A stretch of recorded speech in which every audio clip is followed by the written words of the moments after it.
ఈ వీడియో అయితే ప్రతి ఒక్క రైతుకి అయితే ఉపయోగపడుతుందండి. ఒక్కసారి ఈ రైతు అయితే చూడండి ఇక్కడ ఏం చేస్తున్నాడో. పైప్ పట్టుకొని ఒక్కటే వర్షం చుట్టూ తిరుగుతున్నావు. ఏం ఉత్తానే తిరుగుతున్నా అనుకుంటున్నావా? ఇట్లా వరిచేను మొత్తం వరాలెమ్మటి లోపలికి అందుకుంటూ వస్తున్నా. అవునా, గిట్ల ఎందుకు అదుకోవాలి బావు? మరి గిట్లా ఒక పెద్ద పైపు తీసుకొని వరిగోత మిషన్ వచ్చే ఒక రోజు లేదా 2 రోజుల ముందు వరిచేను మొత్తం వరాలెమ్మటి లోపలికి అందుకుంటే మిషన్ తోటి తిరుక్కుంటా కొడవలు పట్టి కోయకుండా పని తప్పుతుంది మనకు. మళ్ళీ అట్లనే వరి కోసే మిషన్ డ్రైవర్లకు వరాలు నీట్గా కనబడి పంట కోసే సమయం తగ్గి రైతులు గిన లాభపడవచ్చు. ఇంకో ముచ్చట ఏంటంటే చాలా మంది రైతన్నలు వరిగోత మిషన్ వచ్చిన రోజే కొడవలు పట్టుకొని వరాలెమ్మటి పోయిన వరి కర్రలు మొత్తం కోస్తుంటారు.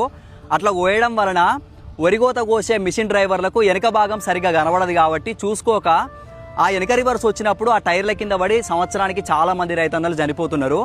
సో అట్లా మిషన్ వచ్చిన రోజే ఆ విధంగా రిస్క్ పడకుండా ఇలాంటిది ఒక పెద్ద పైప్ తీసుకొని వరాల పొంటి వరి కర్రలని ఈ విధంగా లోపలికి ఒత్తుకున్నట్లయితే ఒక్క వరి కర్ర పోకుండా కోసుకుంటా ఉండి ప్రమాదాలకు గురి కాకుండా మనం సేఫ్గా ఉండొచ్చు. అయితే ఈ చిన్న పని రైతన్నలకు మస్తు ఉపయోగపడుతుంది కదా.